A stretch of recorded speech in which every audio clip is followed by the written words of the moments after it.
Hello everyone, welcome to NET chemistry classes.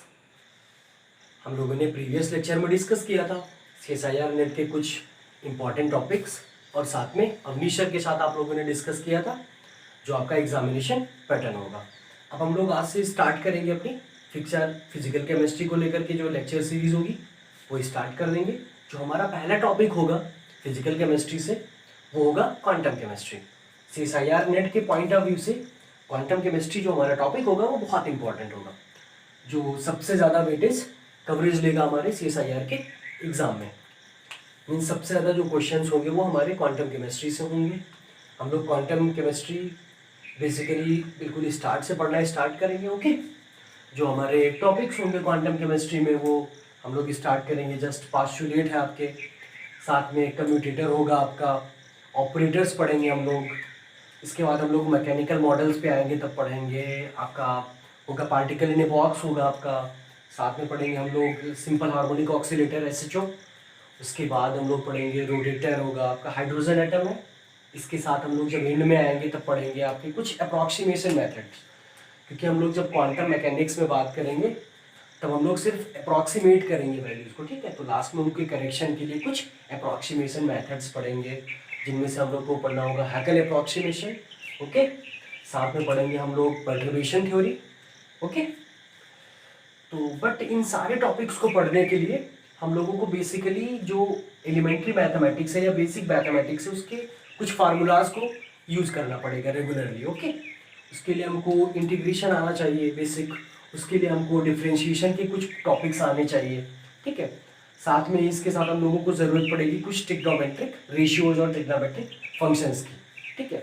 उनकी values की भी ज़रूरत पड़ेगी, तो उनको भी हम लोग पढ़ना पड़ेगा अगर हमको सीरियसली समझना है तो। ओके, सबसे बड़ी बात जो लोग मैथ्स बैकग्राउंड से हैं उनके लिए तो ईजियर होगा टॉपिक को समझना, और टॉपिक के बीच में जब भी ये चीज़ें यूज़ होंगी मैथमेटिकली उनके लिए आसान होगा। लेकिन जो बायोलॉजी बैकग्राउंड से हैं और मैथमेटिक्स लाइक आपका इंटीग्रेशन हुआ, डिफरेंशिएशन हुआ या फिर ट्रिग्नोमेट्रिक फंक्शन, अगर उनके लिए वो प्रिपेयर नहीं है तो फिर उन्हें ज़्यादा प्रॉब्लम होगी। इसलिए हम लोग क्वांटम केमिस्ट्री को स्टार्ट करने से पहले सबसे पहले हम लोग क्या पढ़ेंगे, पहले लेक्चर में अपने इंट्रोडक्टरी लेक्चर में अपने क्वांटम मैकेनिक्स के हम लोग पढ़ेंगे जो हमारी बेसिक मैथमेटिक्स होगी। ओके,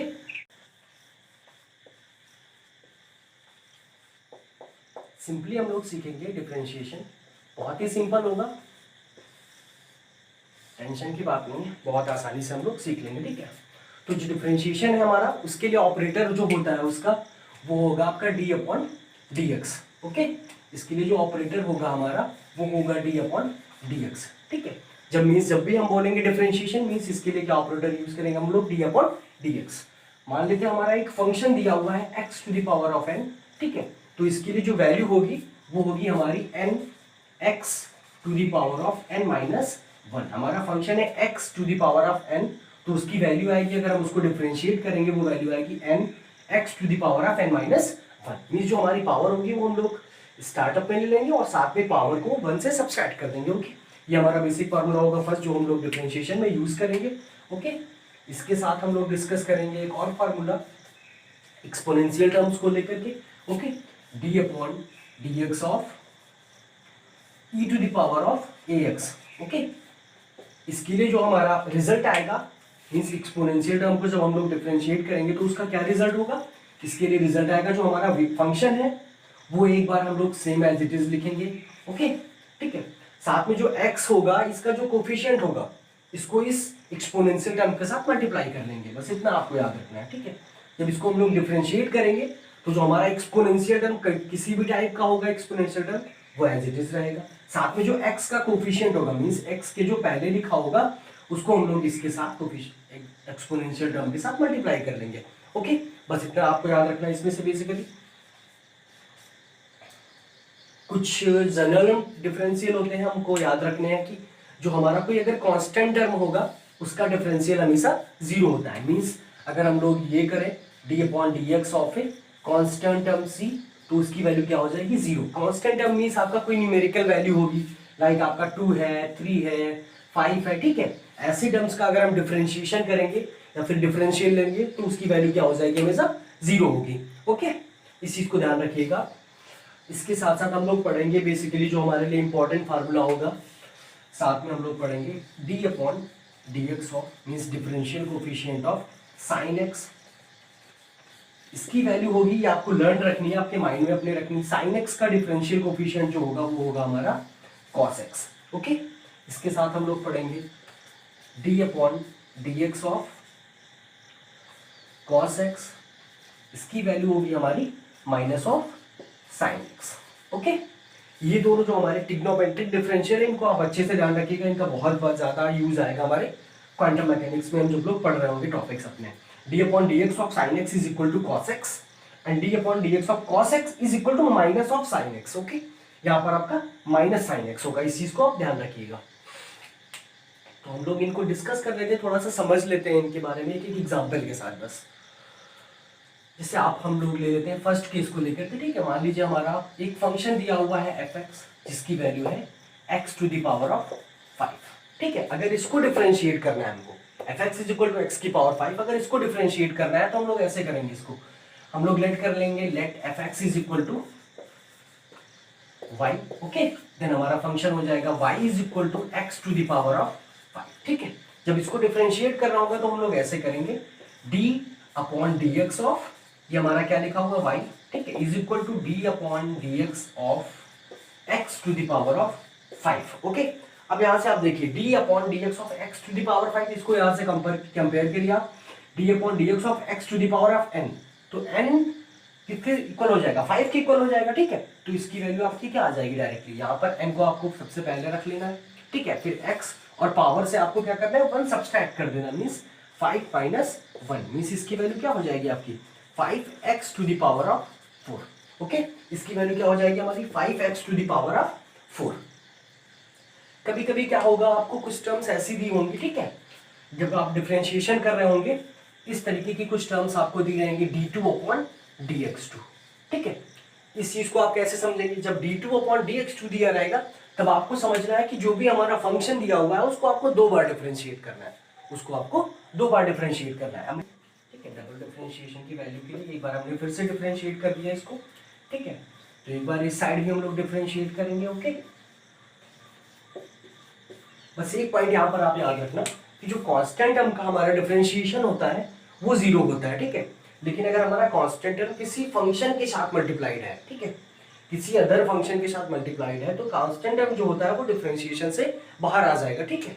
बहुत ध्यान रखना इस पॉइंट को, इसका भी यूज आएगा वहां पर। तो क्या होगा, 5 है जो हमारा, ये बाहर आ जाएगा, ठीक है। हम लोग इसको डिफरेंशिएट कर देंगे x to the power of 4 को, ठीक है। तो फिर से आपने जो फर्स्ट फार्मूला यूज किया था x की पावर है, तो उसका फार्मूला यूज करके यहाँ पर इसको भी डिफरेंशिएट कर लेंगे। तो इसका आंसर क्या हो जाएगा आपका 5 इंटू ये जो 4 है आपका वो आगे आ जाएगा, ठीक है।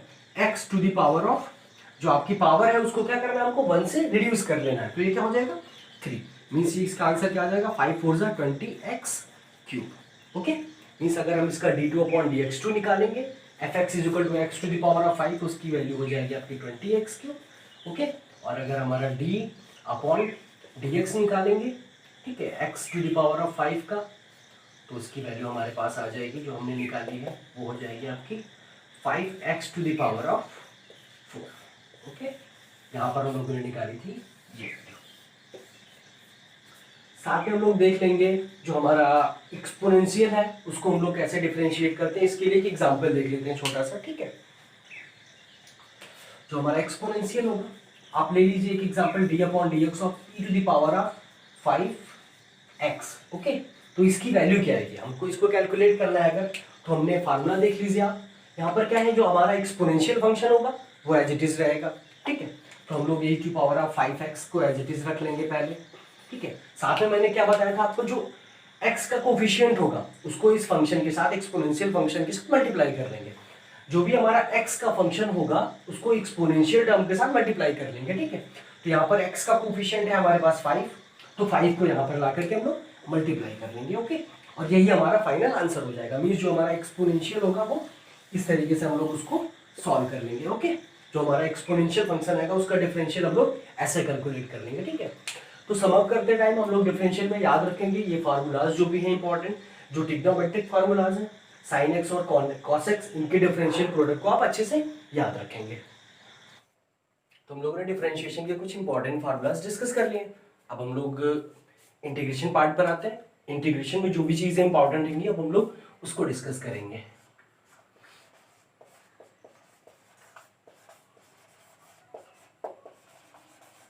इंटीग्रेशन का मेनली रोल आएगा जब हम लोग क्वांटम में यूज कर रहे होंगे, हम लोग प्रोबेबिलिटी डेंसिटी कैलकुलेट कर रहे होंगे, नॉर्मलाइजेशन कर रहे होंगे, फंक्शन जो भी दिया रहेगा वहाँ पर इसका बहुत ही बेसिक यूज होगा वहाँ पर, ठीक है। तो इंटीग्रेशन हम लोग स्टार्ट करेंगे। जो इंटीग्रेशन का हमारा फर्स्ट यूजफुल फार्मूला होगा इंटीग्रेशन के लिए वो होगा integration of x to the power of n dx is equal to x to the power of n plus 1 upon n plus 1। Okay, ये जो आपका साइन होगा, this sign is for the integration. Okay, मतलब ये आपका integration के लिए sign होगा, ठीक है। मीन्स अगर हम x की पावर n टाइप का कोई एक फंक्शन होगा जिसका इंटीग्रेशन करेंगे तो उसकी वैल्यू होगी x की power of n plus 1 upon n plus 1। Okay, हमारा जो दूसरा फार्मूला होगा वो होगा इंटीग्रेशन ऑफ e की पावर ax, ठीक है। Integration of e to the power ax dx is equal to e to the power of ax upon a। Okay, integration of exponential function ऐसे हम लोग डिसाइड करेंगे। जो हमारा इंटीग्रल फंक्शन वो एक्सपोनेंशियल फंक्शन होगा वो एज इट इज रहेगा। ओके, अपॉन में हम लोग क्या कर देंगे, जो x का कोफिशिएंट होगा वो उसको डिवाइड कर देगा, ठीक है। साथ में हम लोग पढ़ेंगे एक और इम्पॉर्टेंट फार्मूला जो हमारा होगा ट्रिग्नोमेट्रिक फंक्शंस को लेकर के, ठीक है। Integration of cos x dx, इसकी जो वैल्यू होगी वो होगी sin x, ठीक है। मींस जो हमारा cos x का इंटीग्रेशन होगा वो sin x होगा, ठीक है। हमारा जो sin x का इंटीग्रेशन होगा, ठीक है, sin x का जो इंटीग्रेशन होगा उसकी वैल्यू होगी हमारी माइनस cos x। इन 4 फार्मूलाज को हम लोगों को ध्यान रखना है मोस्टली, ठीक है। हम लोग इनके लिए एक एग्जांपल भी देख लेते हैं, ठीक है। मान लीजिए हमको इंटीग्रेशन करना है x to the power of 3 dx, ठीक है। तो इसकी वैल्यू क्या हो जाएगी हमारे साथ, इंटीग्रेशन ऑफ x की पावर n dx होगा हमारे पास x to the power of n plus 1 upon n plus 1। Okay, तो यहाँ पर n की वैल्यू हमारे पास 3 है, तो ये क्या हो जाएगा x to the power of 3 plus 1 upon 3 plus 1। Okay, इसकी वैल्यू हो जाएगी x to the power of 4 upon 4। Okay, इसी तरीके से अगर हम लोग इंटीग्रेशन करेंगे इसके लिए, मान लीजिए हम लोग के पास एक एग्जांपल है e to the power of 3x dx। Okay, इसका इंटीग्रेशन अगर हम लोग कर रहे होंगे तो इसकी वैल्यू जो आ जाएगी वो होगी आपकी e to the power of 3x upon 3। Okay, e to the power of 3x upon 3। Okay, तो बेसिकली जो हम लोग इंटीग्रेशन यूज करेंगे उनमें यूज आएगा हमारा इंटीग्रेशन ऑफ x की पावर n dx। ये फार्मूला हम याद रखेंगे। एक्सपोनेंशियल के लिए हम जो इंटीग्रेट फार्मूला होगा उसको याद रखेंगे, ठीक है। साथ में हम लोग सीखेंगे कुछ और इंटीग्रल, जब दो फंक्शंस के प्रोडक्ट में के फॉर्म में हमारा इंटीग्रेशन होगा। जब दो फंक्शंस हमारे पास दिए रहेंगे और उनका प्रोडक्ट होगा तब उसका इंटीग्रेशन हम लोग कैसे करेंगे, ठीक है। हम लोग लेट कर ले रहे हैं, हमारा इंटीग्रेशन है, हम लोगों को दिया हुआ है एक first function into second function. Okay, इसका अगर हम लोगों को इंटीग्रेशन करना है तो इसको हम लोग कैसे सॉल्व करेंगे। दो फंक्शन का अगर प्रोडक्ट है, ठीक है, तब उसके इंटीग्रेशन को कैसे सॉल्व करेंगे, ठीक है। तो हमको याद रखना है जो फर्स्ट फंक्शन होगा उसको एज इट इज रख लेंगे, ठीक है। जो फर्स्ट फंक्शन होगा उसको हम लोग एज इट इज रखेंगे into the integral of second function, ठीक है। मतलब जो हमारा सेकंड फंक्शन होगा फर्स्ट फंक्शन के एज इट इज रखेंगे, साथ में सेकंड फंक्शन के इंटीग्रल को लेंगे माइनस, ठीक है, integration of differential coefficient of first function, okay, into integral of second function, ठीक है। इतना ध्यान रखिएगा। अगर दो हमारे पास फंक्शन है, ठीक है, और उनका प्रोडक्ट का हम लोगों को इंटीग्रल करना है तो क्या होगा, उसके लिए हम लोग फॉर्मूला यूज करेंगे एक, ठीक है। वो क्या होगा, first function into the integral of second function minus integral of D dx of first function means differential coefficient of first function multiplied by integral of second function dx। Okay, इसके लिए हम लोग एक बेसिक एग्जांपल समझ लेते हैं इसके लिए, इस फार्मूला का यूज करने के लिए। ओके, तो हम लोग एक एग्जांपल ले लेते हैं, integral of x into e to the power of x dx। अगर हमको मान लीजिए ये इंटीग्रल सॉल्व करना है, ठीक है, तो यहाँ पर क्या है हमारे पास x एक हमारा क्या होगा अरिथमेटिक फंक्शन है, e to the power of x हमारा एक एक्सपोनेंशियल फंक्शन है, ठीक है। तो अगर हमको डिसाइड करना है इसमें से कौन सा फर्स्ट फंक्शन होगा कौन सा सेकंड फंक्शन होगा, ये कैसे डिसाइड करेंगे, इसके लिए हम लोग यूज करेंगे आइलेट एक कॉन्सेप्ट है, एक ट्रिक है हमारे पास, ठीक है। अगर फंक्शन को चूज करना है इस इंटीग्रेशन को सॉल्व करने के लिए तो क्या होगा, सबसे पहला फंक्शन क्या होना चाहिए हमारे पास, इनवर्स ट्रिग्नोमेट्रिक फंक्शन, ठीक है। सेकंड होना चाहिए हमारे पास लॉगरिथमिक फंक्शन, ठीक है, then arithmetic, then trigonometric and last क्या होगा आपका एक्सपोनेंशियल। तो हमारे पास यहाँ पे कोई भी इनवर्स फंक्शन नहीं है, कोई भी लॉगरिथमिक, हमारे पास क्या है अरिथमेटिक फंक्शन है जो कि x है हमारा, ठीक है। तो मींस हमारा x क्या हो जाएगा, हमारा फर्स्ट फंक्शन हो जाएगा, एक्सपोनेंशियल लास्ट फंक्शन होगा, मींस हमारा क्या हो जाएगा सेकंड फंक्शन, ठीक है। Means it becomes our first and it becomes our second function, okay, ठीक है। तो हम लोग क्या लेंगे फर्स्ट फंक्शन, तो फर्स्ट फंक्शन हमारा क्या हो जाएगा x, ठीक है। इंटीग्रेशन हम लोग किसका करेंगे, सेकंड फंक्शन का। सेकंड फंक्शन है हमारे पास e to the power of x dx, ठीक है, minus integration of d dx of first function. हमारा फर्स्ट फंक्शन क्या दिया हुआ है x, तो इसका हम लोगों को क्या करना है differentiation d upon dx of x, okay, into integration of second function. Second function हमारे पास फिर से e to the power x है, इसका इंटीग्रेशन कर देना और इसके बाद इसका होल का इंटीग्रेशन हम लोग यहां से करेंगे, ठीक है। तो देखिए अब हमारा ओवरऑल क्या हो जाएगा, x इंटू ई की पावर x का इंटीग्रेशन क्या होता था e to the power of x, क्योंकि इसका कोफिशिएंट 1 है तो डिवाइड करने का कोई रूल नहीं है, ठीक है। ये हमारे पास आ जाएगा माइनस, ठीक है, d upon dx of x, ठीक है। x को x के रिस्पेक्ट में अगर डिफरेंशिएट करेंगे आप तो उसकी वैल्यू क्या होगी हमेशा 1, ठीक है। ये हो जाएगा हमारे पास 1 इंटू ये जो वैल्यू आएगी integration of e to the power x dx, ये फिर से क्या हो गया हमारे पास e to the power of x, और इसके बाद फिर से क्या हमारे पास एक है dx का साइन, उसको यूज कर लेंगे, ठीक है। यहां से क्या आ जाएगा हमारे पास overall x into e to the power of x minus यहाँ पर इंटीग्रेशन ऑफ e की पावर x dx फिर से करेंगे और इसकी वैल्यू क्या आएगी e की पावर x, ठीक है। मींस हमारे पास ओवरऑल ये वैल्यू आ जाएगी इस फंक्शन को लेकर के, ठीक है। तो यहाँ से आप e to the power of x common ले सकते हैं और इसकी वैल्यू क्या हो जाएगी हमारे पास x माइनस 1, ओके। तो अभी हमने इंटीग्रेट किया एक ऐसा इंटीग्रल को जिसमें हम लोग दो फंक्शन के प्रोडक्ट को इंटीग्रेट कर रहे थे, ओके। अब हम लोग देखेंगे कि स्पेशल इंटीग्रल गामा फंक्शन को कैसे सॉल्व करेंगे, ठीक है। उससे क्वेश्चंस को हम लोग अपने कैसे सॉल्व करेंगे, ठीक है, उसको हम लोग देखेंगे। गामा फंक्शन जो होगा उसको हम लोग रिप्रेजेंट करते हैं इस साइन से, ठीक है। ये जो साइन होगा हमारा वो गामा फंक्शन के लिए होगा, ठीक है। अब हम लोग देखते हैं कि गामा फंक्शन के लिए हमारा इंटीग्रल क्या होगा, ठीक है। 0 to infinite x to the power n e to the power minus ax dx, ठीक है। ये हमारा इंटीग्रल होगा गामा फंक्शन के लिए, और इस करस्पॉन्डिंग इंटीग्रल की क्या होगी वैल्यू होगी, वो होगी हमारे पास gamma n plus 1 upon e to the power n plus 1, okay. इससे पहले जो हमने इंटीग्रल देखे थे उन पर क्या था, ये लिमिट्स नहीं दी हुई थी, ठीक है। मतलब 0 और इनफाइनाइट ये जो लिमिट दी हुई है ये नहीं थी, ठीक है। तो उस टाइप के इंटीग्रल को जिन पर लिमिट ना हो उनको हम लोग बोलते हैं इनडिफिनिट इंटीग्रल, मतलब उनकी एक फिक्स वैल्यू नहीं होगी, वेरिएबल x के लिए उनकी वैल्यूज अलग अलग होंगी, ओके।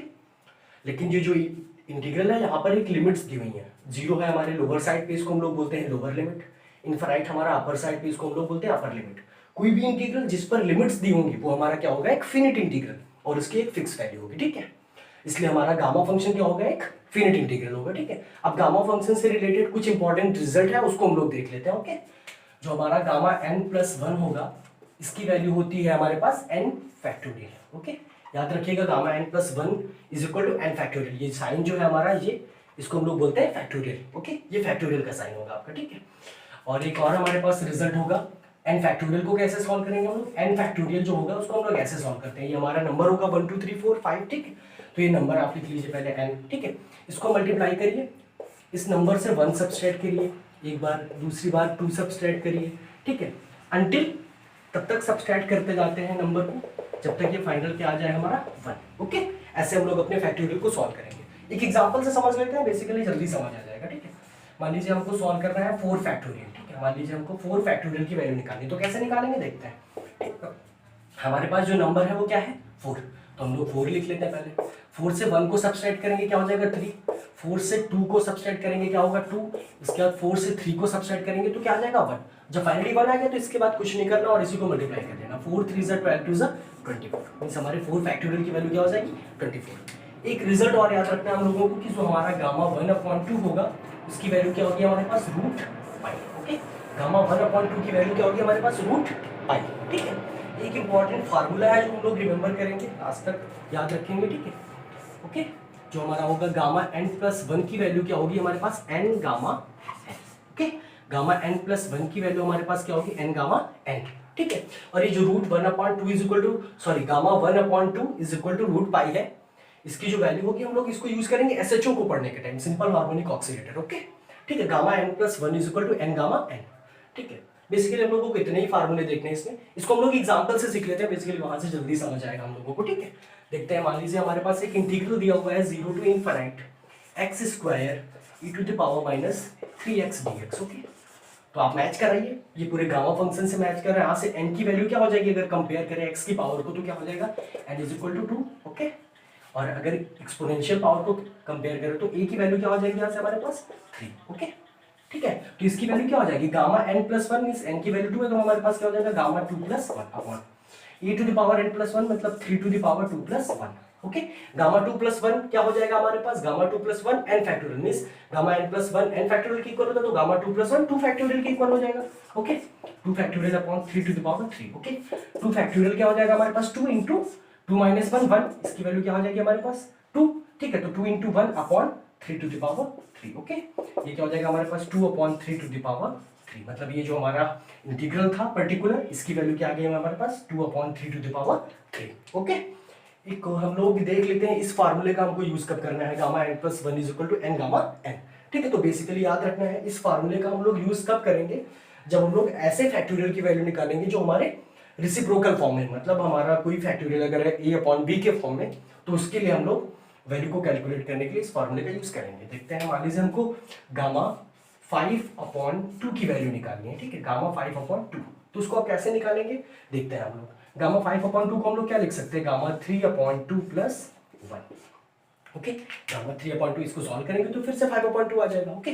गामा 3 अपॉन 2 प्लस 1 ये किस फॉर्म में होगा, gamma n upon plus n gamma n plus 1 के फॉर्म में, ठीक है। n की वैल्यू यहाँ पर क्या है 3 अपॉन 2, ओके। तो यहाँ से क्या हो जाएगा gamma n plus 1 is equal to n gamma n, तो इसकी वैल्यू क्या हो जाएगी हमारे पास 3 अपॉन 2 गामा 3 अपॉन 2।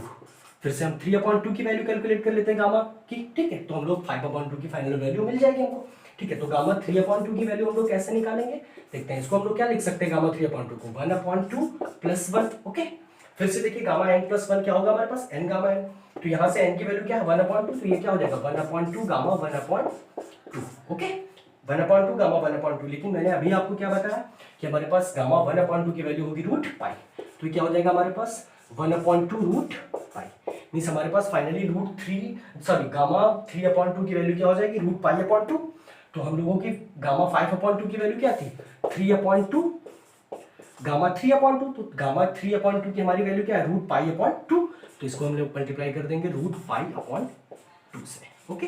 तो हम लोगों को फाइनल गामा 5 अपॉन 2 की वैल्यू क्या मिल गई हमारे पास, ये हो जाएगी हमारे पास 3 रूट पाई अपॉन 4, ओके। तो इसके बाद हम लोग देखेंगे अपना इम्प्रॉपर इंटीग्रल, ओके। वो होगा minus infinite to infinite, okay, minus infinite to infinite, उसकी लिमिट होंगी x to the power of n e की power of minus ax square dx, ठीक है। तो मीन्स हमारा जो इम्प्रॉपर इंटीग्रल है जो हमारा यूज में आएगा क्वांटम मैकेनिक्स में, वो क्या होगा minus infinite to infinite x to the power of n e की power minus ax square dx, ठीक है। और इसकी वैल्यू क्या होगी वो डिपेंड करेगी n की वैल्यू पर, ठीक है। n हमारा ऑड है या फिर इवन है, ठीक है। n एक हमारा नंबर होगा वो ऑड है या फिर इवन है, उस पर डिपेंड करेगा इस इंटीग्रल की वैल्यू, ठीक है। तो क्या होगा ये जो इंटीग्रल होगा इसकी वैल्यू हमारी होगी 0, ठीक है, is equal to 0 if n is odd, means हमारी जब n की वैल्यू 1 3 5 ऑड नंबर होगी, ठीक है, तो क्या हो जाएगा हमारा जो ये इम्प्रॉपर इंटीग्रल होगा इसकी वैल्यू क्या होगी 0 हो जाएगी, ठीक है। मीन्स जो हमारा इम्प्रॉपर इंटीग्रल है minus infinite to infinite x to the power of n e to the power of minus ax square dx, इसकी वैल्यू क्या हो जाएगी 0 जब हमारी n की वैल्यू क्या होगी ऑड, ठीक है। और जब हमारे पास n की वैल्यू इवन होगी, ठीक है, n की वैल्यू जब इवन होगी तब इस इंटीग्रल की वैल्यू होगी हमारे पास gamma of n plus 1 upon 2 divided by a to the power of n plus 1 upon 2, ठीक है। मीन्स हमारा जब n की वैल्यू इवन होगी, जब भी n की वैल्यू इवन होगी तो हमारे इंटीग्रल की वैल्यू क्या आ जाएगी gamma n plus 1 upon 2 divided by a to the power of n plus 1 upon 2। Means जब भी n की वैल्यू ऑड होगी, मान लीजिए हम लोग यहाँ पर एक इंटीग्रल लिख लें इसी टाइप का minus infinite to infinite x to the power of 3 e to the power of minus ax square dx, तो इसकी वैल्यू क्या हो जाएगी हमारे पास 0। ऐसे इंटीग्रल्स आएंगे क्वांटम मैकेनिक्स में, जब हम इसको पढ़ रहे होंगे तो वहां पर आप उसको सॉल्व करने में नहीं परेशान होंगे, आप उसको डायरेक्टली क्या इक्वेट कर देंगे 0 की, क्योंकि हमने आपको पहले ही बता दिया है ये इम्प्रॉपर इंटीग्रल मींस अगर हमारा पहले लिमिट्स चेक करेंगे आप, लिमिट्स हम मैच कर रही हैं, फॉर्म क्या है उसका इम्प्रॉपर इंटीग्रल के टाइप का ही है, x to the power of n e to the power minus x square dx। तो यहाँ पर n की वैल्यू क्या है हमारे पास ऑड है, तो ये इस इम्प्रॉपर इंटीग्रल की वैल्यू क्या हो जाएगी हमारी 0 हो जाएगी। ठीक, इतना आप ध्यान रखेंगे। ठीक है, मान लीजिए आपको ये इंटीग्रल सॉल्व करना हो minus infinite to infinite x square e to the power of minus ax square dx। ठीक है, तो यहाँ पर आप ध्यान दीजिए है सेम इंटीग्रल, यहाँ पर n की वैल्यू क्या है हमारे पास 2, तो n की वैल्यू 2 से हम यहाँ पर इसको यहाँ पर पुट कर लेते हैं, क्या हो जाएगा ये gamma 2 plus 1/2 divided by a to the power of 2 plus 1/2। Okay, ये क्या हो जाएगा gamma 3/2 divided by a to the power of 3/2। ठीक है, गामा 3/2 मैंने अभी कैसे बताया था, इसको कैसे सॉल्व करेंगे गामा 3/2। ठीक है, तो 3/2 से क्या करोगे आप 1 सब्सट्रैक्ट कर लोगे, क्या आएगा आपके पास 1/2। ठीक है, इसको हमने क्या कर लिया गामा 3/2 को सॉल्व करना था, तो इसको हमने क्या किया 3/2 से हमने 1 को सब्सट्रैक्ट कर दिया और ये क्या आ गया हमारे पास 1/2। ठीक है, तो हम लोग इसको क्या लिख देंगे अब यहाँ से 1/2 गामा 1/2। ठीक है, तो इसकी वैल्यू क्या हो जाएगी हमारे पास 1/2 रूट पाई। ओके, ये वैल्यू हमारे पास कंप्लीट आ जाएगी इसकी।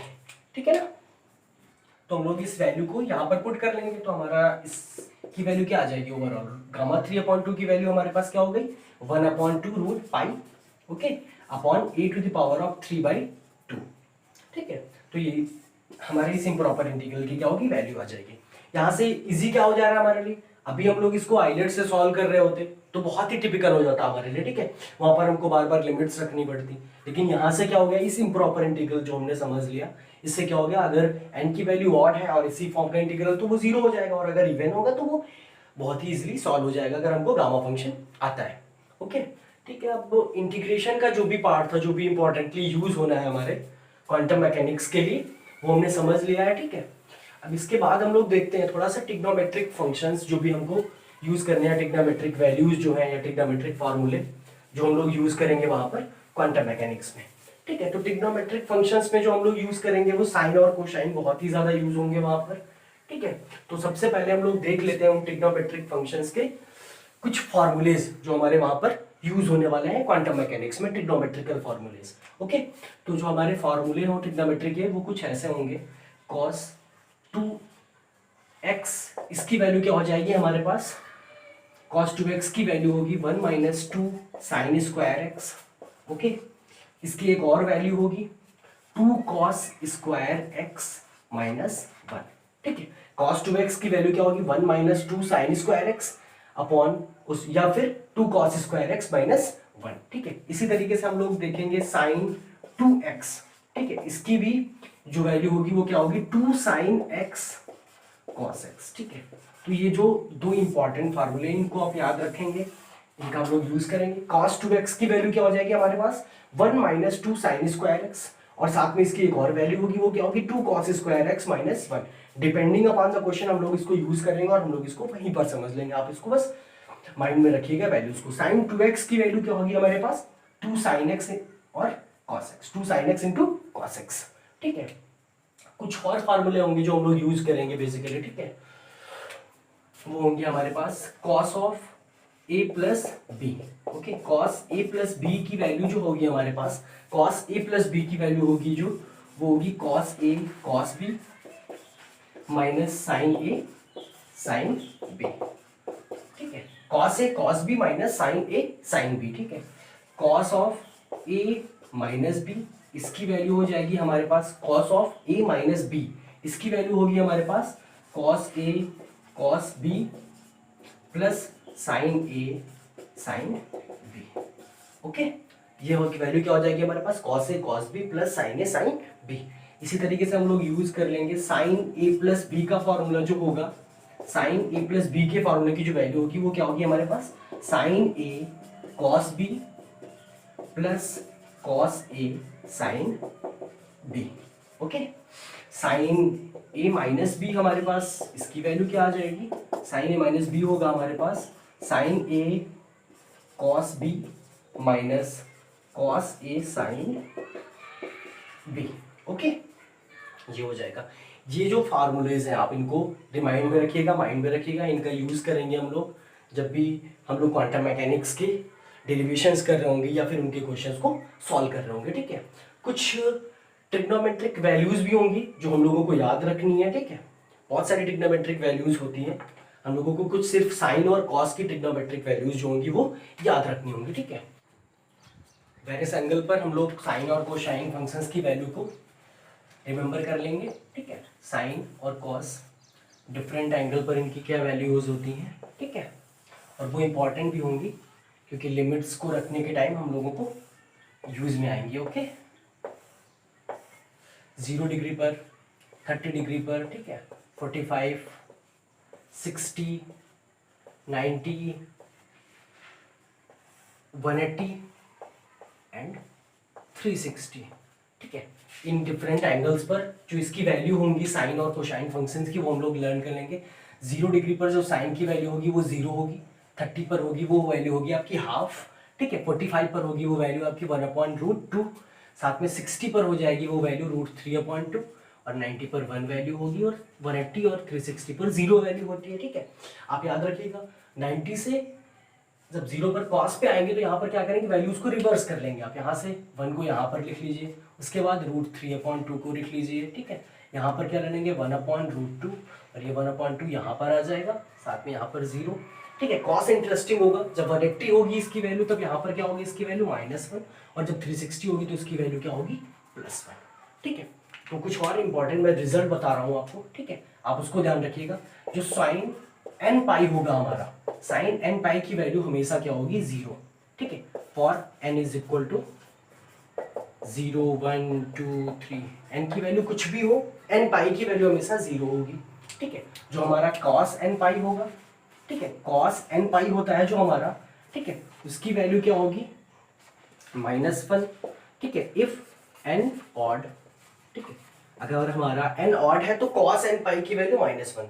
ठीक है, जैसे n पाई की बात कर रहे हैं तो हम लोग, ठीक है, जब cos n पाई होगा तो उसकी वैल्यू -1 होगी, f हमारा n की वैल्यू क्या होगी ऑड होगी, और यही cos n पाई +1 होगा जब हमारे पास n की वैल्यू क्या होगी इवन होगी। ठीक है, इसको आप याद रखिएगा, इसको हम लोग वहां पर समझेंगे जब हम लोग वहां पर क्वेश्चन सॉल्व कर रहे होंगे, तब इस चीज का हम लोग वहां पर यूज करेंगे।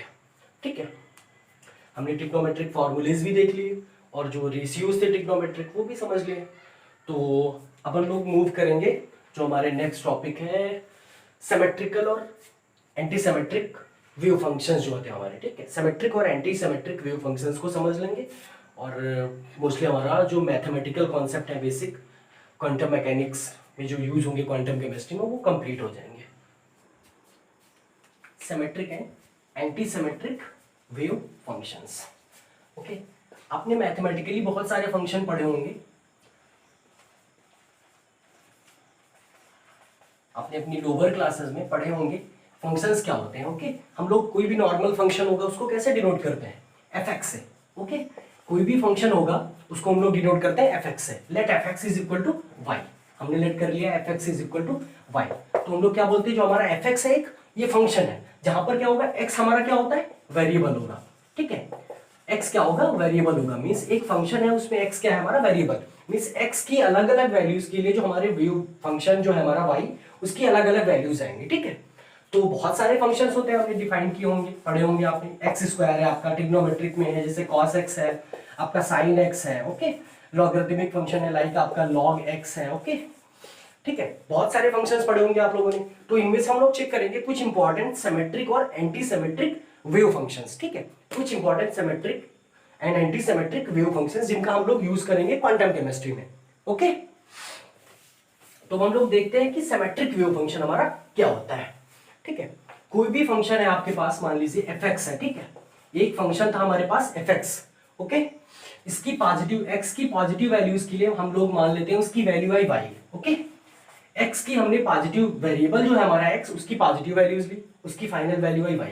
ठीक है, और इसी टाइम में इसी फंक्शन में हम लोग जब x को निगेटिव कर लें, मतलब -x ले ले हम लोग x की जगह पर, ठीक है, तो उसकी अगर वैल्यू फिर से y आ जाए, means for positive and the negative values of our variable x, if the value of function comes out to be same, then the function is said to be symmetric. Okay, means हमारा कोई भी function है उसमें जो हमारा variable है उसकी positive और निगेटिव दोनों वैल्यूज के लिए अगर सेम वैल्यू आ रही है तो उसको फंक्शन को हम लोग क्या बोलेंगे, सिमेट्रिक।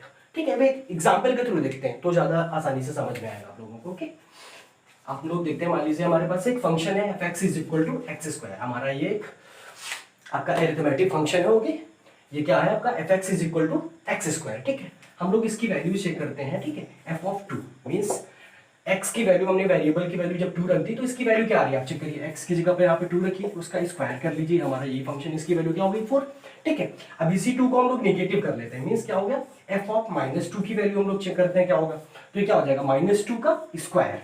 ठीक है, हमने पढ़ रखा है कि जब भी पावर हमारी इवन होती है, ठीक है, तो कोई भी निगेटिव टर्म हो उसकी वैल्यू क्या हो जाएगी, पॉजिटिव हो जाएगी। ठीक है, मीन्स हम निगेटिव साइन को नेग्लेक्ट कर सकते हैं। यहाँ पे 2 का स्क्वायर क्या होगा हमारे पास फिर से 4, और निगेटिव टर्म क्या हो जाएगा हमारा, पावर अगर इवन है तो वो एज इट इज रहेगा, पॉजिटिव हो जाएगा। तो मीन्स क्या होगा, हमारा जो वेरिएबल था अगर हमने उसको पॉजिटिव लिया 2 लिया और निगेटिव लिया तब भी दोनों की वैल्यूज क्या आ रही है, सेम। तो हमारा मतलब कहने का है क्या हो गया कि जो हमारा f(x = x²) है, ये फंक्शन हमारा क्या हो गया, symmetric, because for positive and also for negative value of a variable x the value of our function comes out to be same. दोनों पर हमारे जो फंक्शन की वैल्यू आई है पॉजिटिव और नेगेटिव वेरिएबल के लिए वो क्या है, सेम है। तो ये हमारा क्या हो गया, सिमेट्रिक व्यू फंक्शन। ठीक है, इसी तरीके से हम लोग देखेंगे कि एंटी सिमेट्रिक व्यू फंक्शन क्या होगा।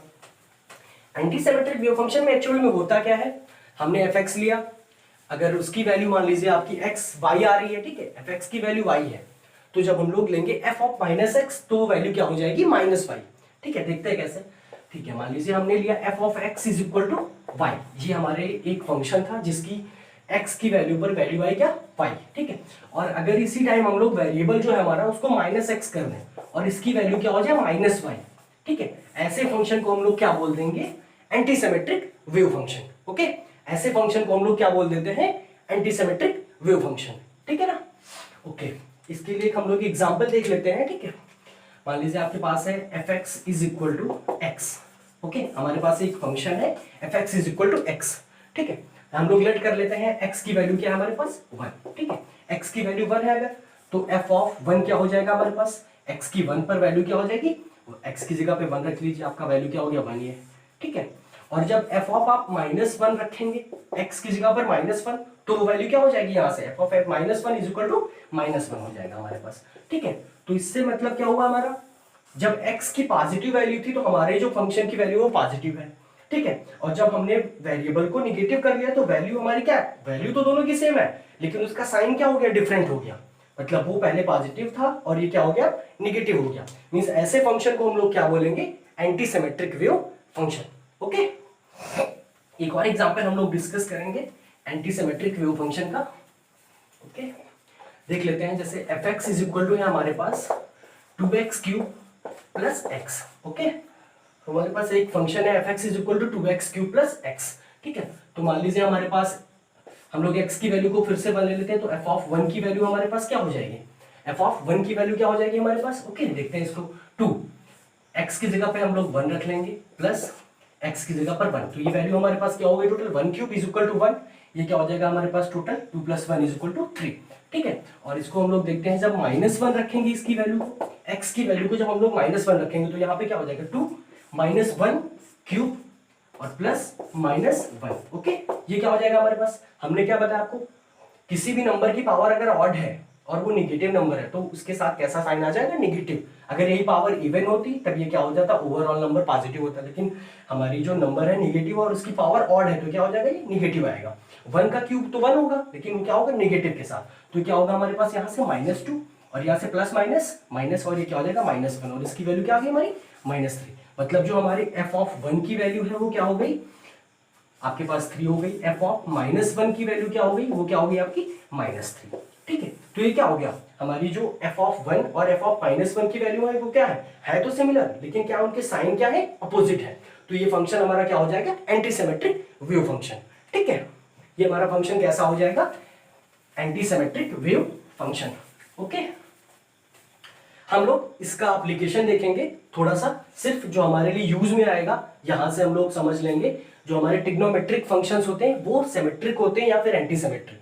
जो हमारे कोर्स में या हम लोग जब क्वांटम केमिस्ट्री को डिटेल में पढ़ेंगे तो वहां पर यूज आएंगे। आपको याद रखना है कि जो हमारा कॉस फंक्शन होता है, ठीक है, कॉस एक्स होता है, ये कैसा फंक्शन होगा हमारा, सिमेट्रिक। ओके, ये जो हमारा कॉस फंक्शन होगा ये कैसा होगा, सिमेट्रिक होगा, ठीक है।